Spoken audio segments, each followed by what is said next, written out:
Hello, hello, hello, and welcome to all beautiful souls out there. And you're listening to the Restore My Soul podcast. I am your host, Princess Millens, the founder and president of Blessed and Beautiful International.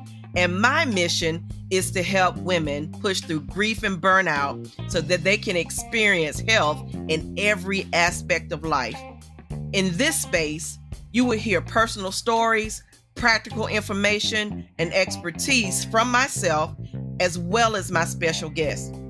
We do not offer medical advice, but women can learn to heal by creating a mindset to grow past their grief using biblical principles. No matter if the loss is from death or divorce, there is hope for restoration. So let's push through this grief together, one episode at a time.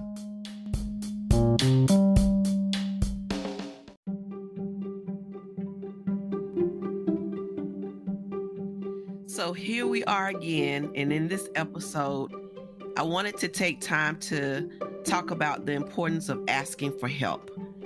This is a question that I get a lot of questions about.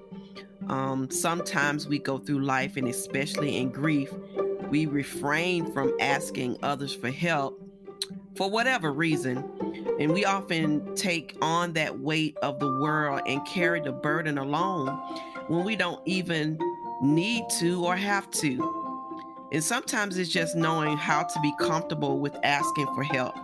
So I thought it a good idea to give some practical knowledge and support in the area of asking for help and how to approach those conversations and how to ask for help and how it would actually benefit you and all of us in the long run, even when we think we don't need it. Let's go.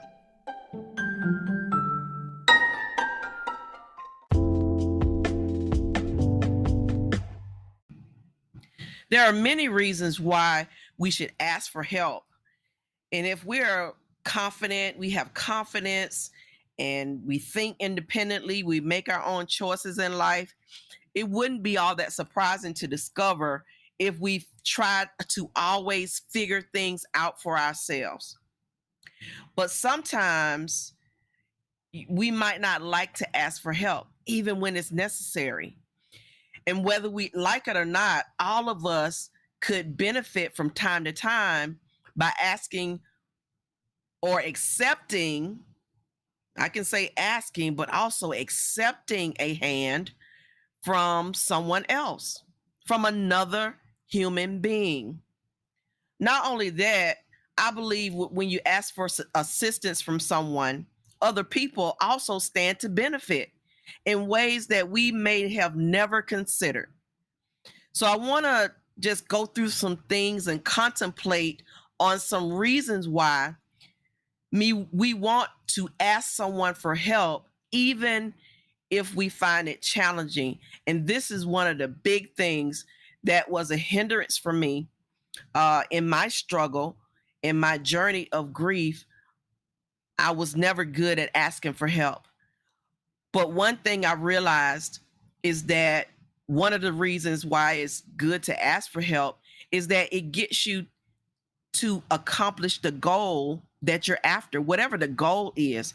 If the goal is to just give me some words of encouragement so I can feel better in the moment, if I can get a prayer so that I can know that somebody is touching and agreeing with me, if I need to go to a job interview and your car is still in the shop, you're going to ask somebody to help you most of the time, right? So if we have a goal we want to achieve, we can accomplish that with some help. So then we have to ask, but also accept the assistance. So I think that's a whole nother conversation. But first of all, we just got to think about what is the goal? What is the goal that we're trying to accomplish right now?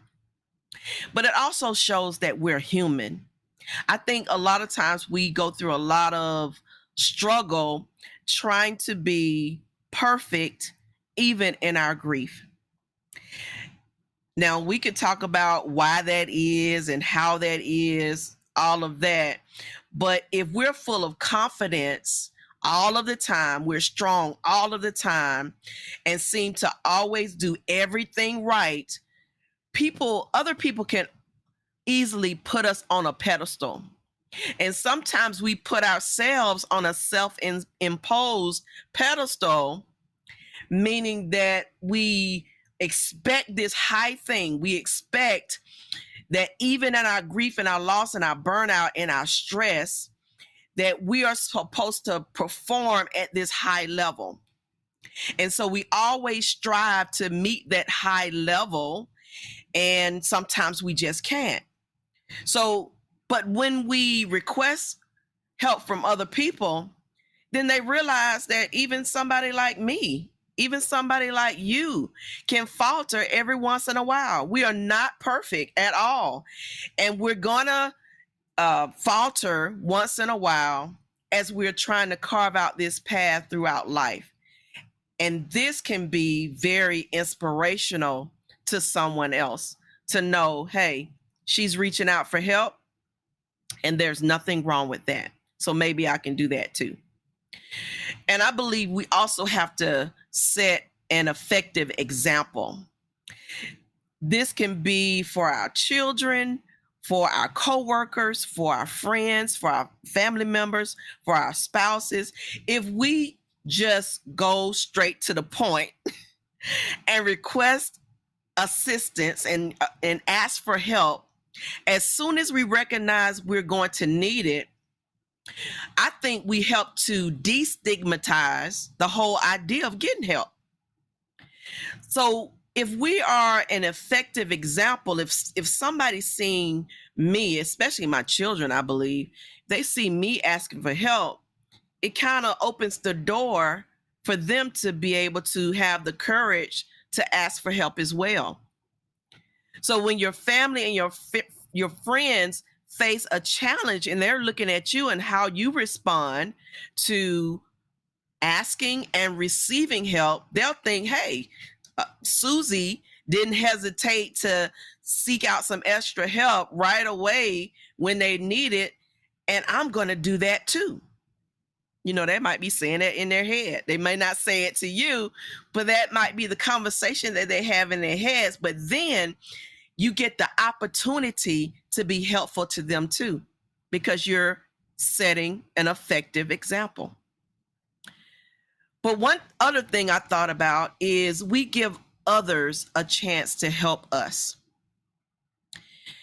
Many people, I believe, feel very good about themselves when they're able to extend assistance to other people.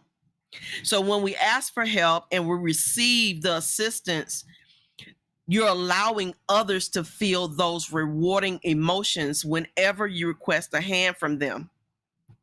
And I think that's a good thing. It's almost like it's reciprocal. You're allowing people to help you. You need the help. You're allowing them to help you, but then they feel a rewarding sense of purpose when they do and they're able to help.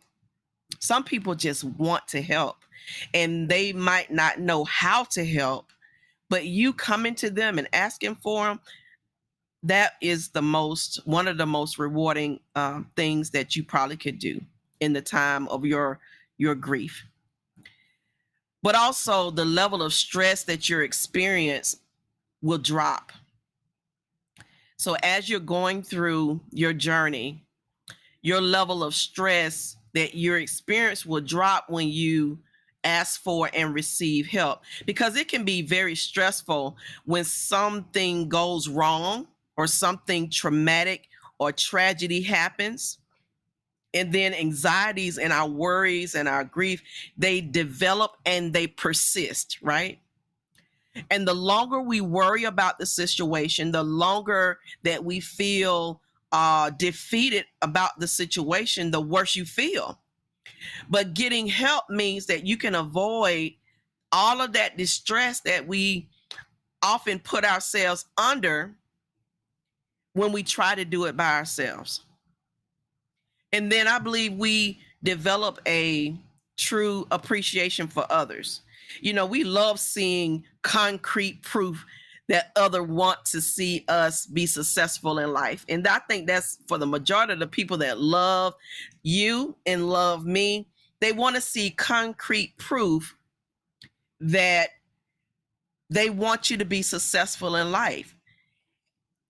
And asking for help is putting you one step closer to being successful in the life that you're living. And then it also enhances your relationships. When you ask for help from a friend, relatives, or whatever, that person feels emotionally closer to you. Because really, if you feel comfortable enough to reach out for help, that's quite a compliment to the other person. So it goes back to allowing them to feel rewarding just by being able to help.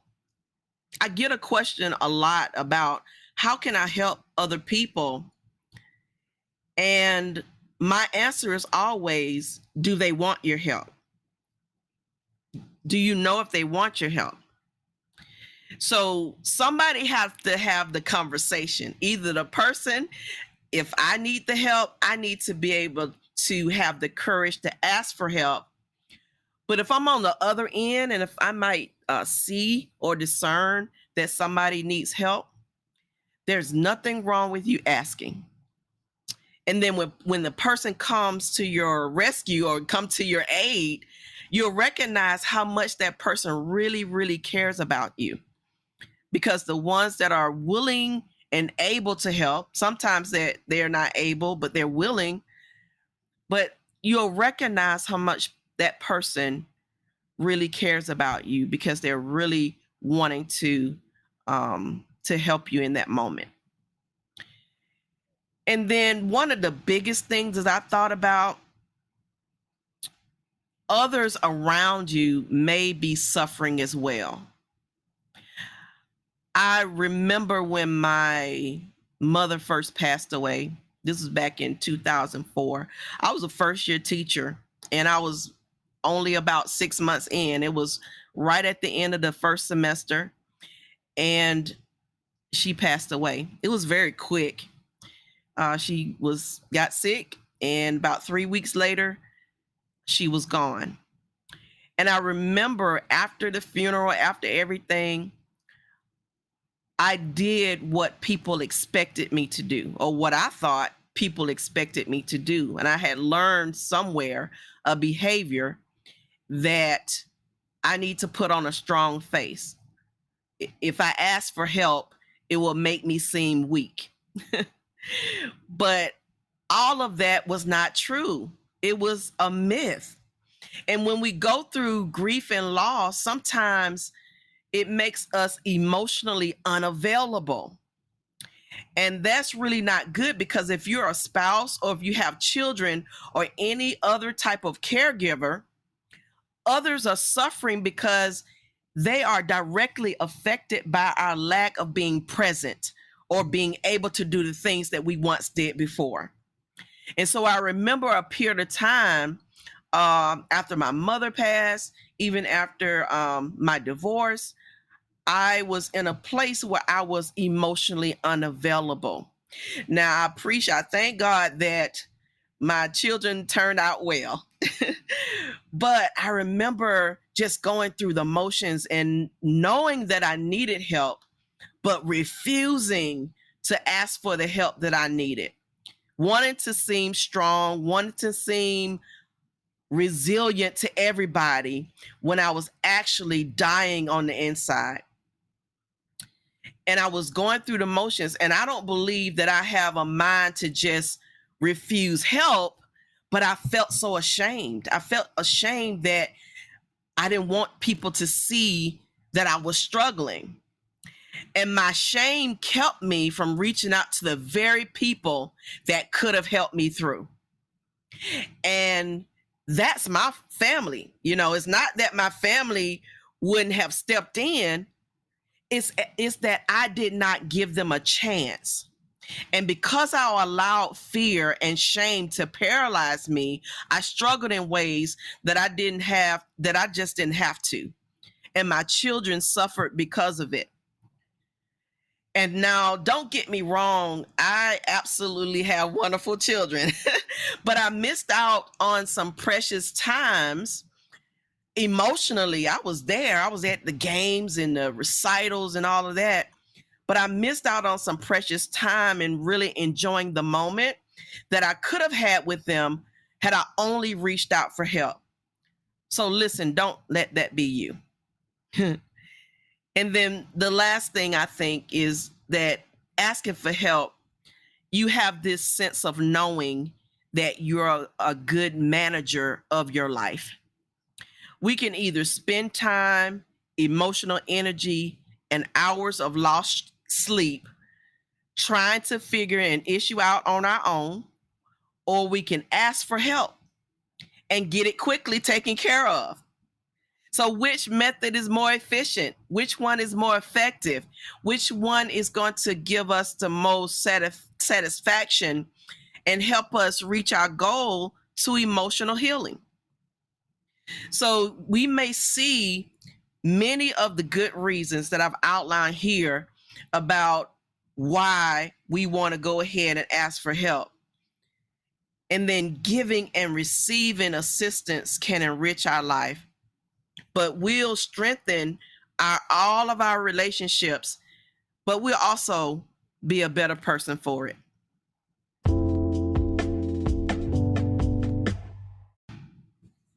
One of the first things to ask or maybe reflect on is, why don't we ask for help? There is a medically reviewed article written earlier this year in Psychology Central. It was called, "Can Hyperindependence Be a Trauma Response?" And according to the American Psychological Association, we know them as APA, they listed trauma is an emotional response to a terrible event. So that's what a trauma is. And a few of the trauma responses listed in this article were anxiety and panic and social withdrawal, which often happens when you are grieving. You withdraw socially, you get anxious, you get depression, all of that. But going back to the purpose of the article, I was interested to know, what is hyper independence and how could this be relevant to asking for help? So, according to the article, it is when you choose to be independent of everyone. So, hyper independence is when you choose to be independent of everyone, even though it may negatively affect you. So, I got a big aha moment.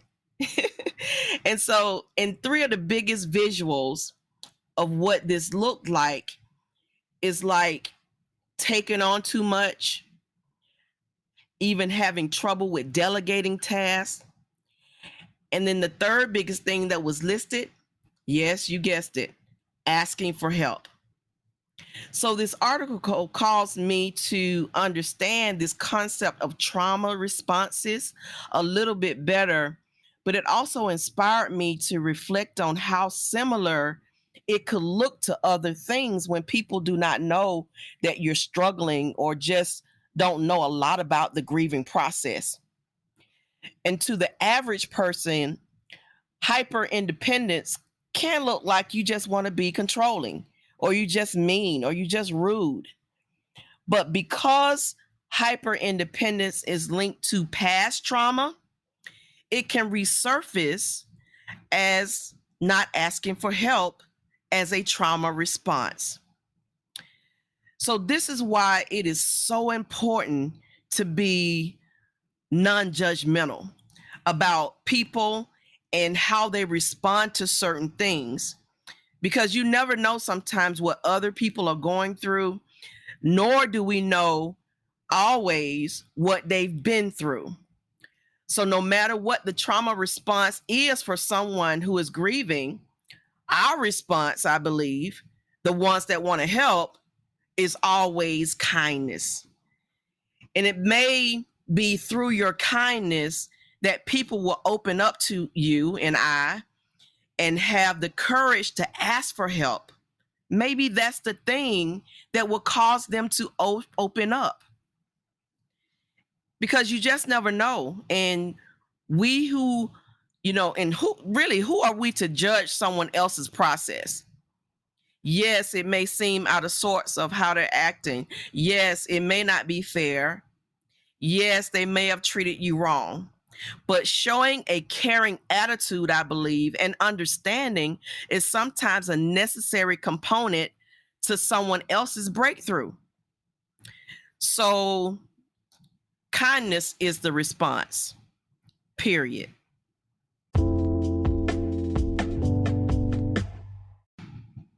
Hey, remember that we can always ask for help without shame.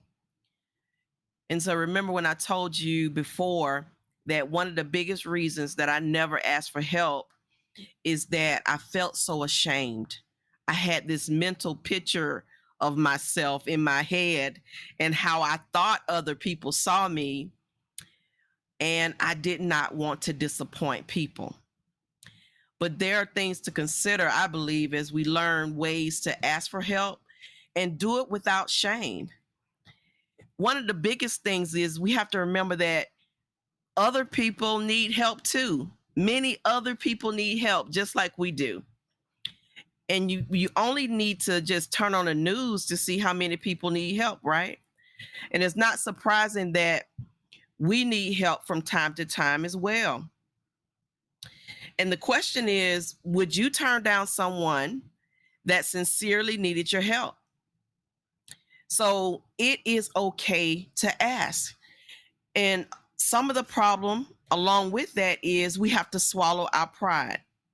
Pride is rarely a good thing when we're talking about when it hinders us from getting the help that we need. But I see it as just sometimes a weak and overly sensitive ego. So what we have to do is have the confidence and be strong and just do it. Just ask. And if we have to think about it, like rehearse or something like that, we can rehearse asking for help. We can mentally rehearse asking for help so that we can visualize.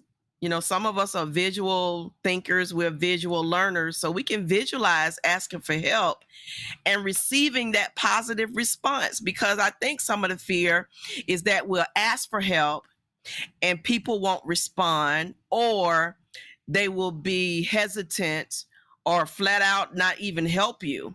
Sometimes that's the fear as well. But we can mentally rehearse and what we're going to say and when we're going to say it, repeat that process until you can imagine asking for help without a negative emotional response. But also, just to get started, we can ask for help with something small. Give yourself a little practice. Think of something you can use some help that isn't an imposition per se. Ask for a ride to the store. Ask for some advice. Be comfortable with asking for help, even in the small things, so that when you need something in the bigger things, you won't be shameful and you won't have that discomfort that a lot of times come when you're trying to ask for help. And then sometimes, just real talk, we have to ask for help to ask for help.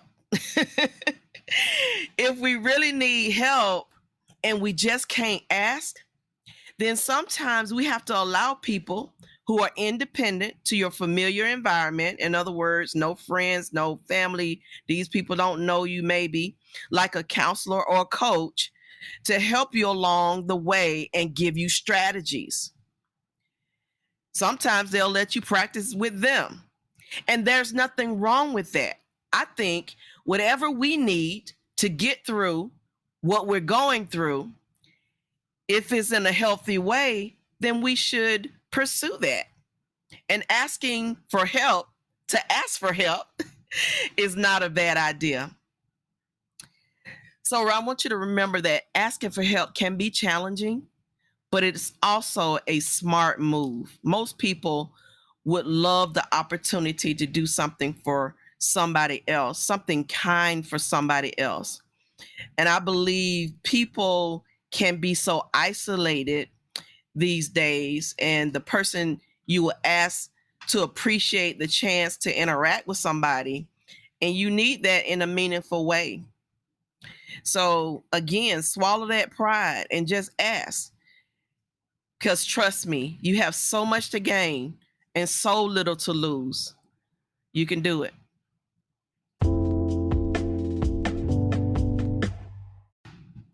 Let me encourage you today.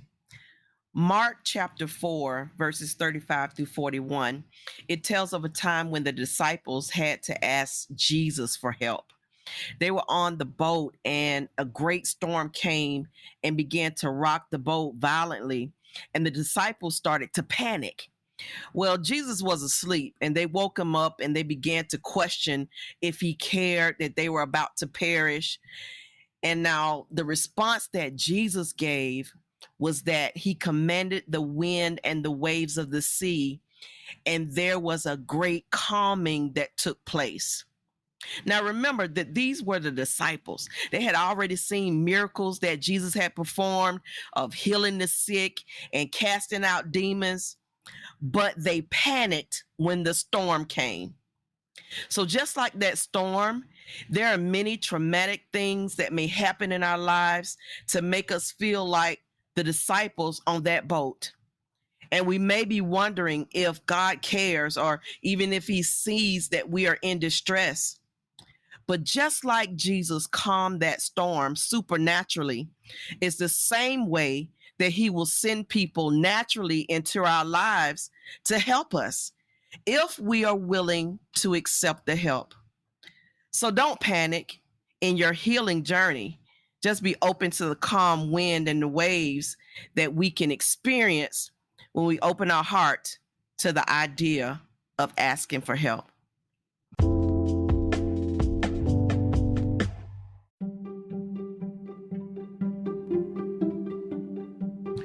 Before we go, I want you to remember the times that you've helped someone else. You probably helped a lot of people over the course of your life, like many of us. But do you think those people had a reason to feel shame because they asked for your help? And you probably were happy to help them too. You probably even felt good about having the ability to help. So let's remember that asking for help is not a shameful act, and it's time to start now. Let's do it.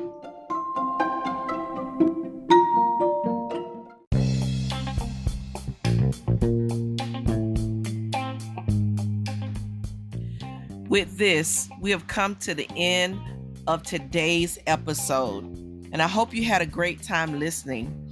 I want to thank you all for joining me right here every Friday at 6 p.m.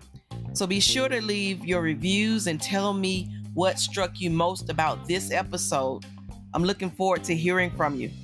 Don't forget to like and subscribe to the podcast so that you don't miss out on any new releases. Also, please just share this episode and this podcast with as many people as you can so that they can join in on this Restore My Soul movement. And then lastly, I invite you to follow me, Princess Millens, on all social media channels. Well, that's my time, and I will see you in the next episode.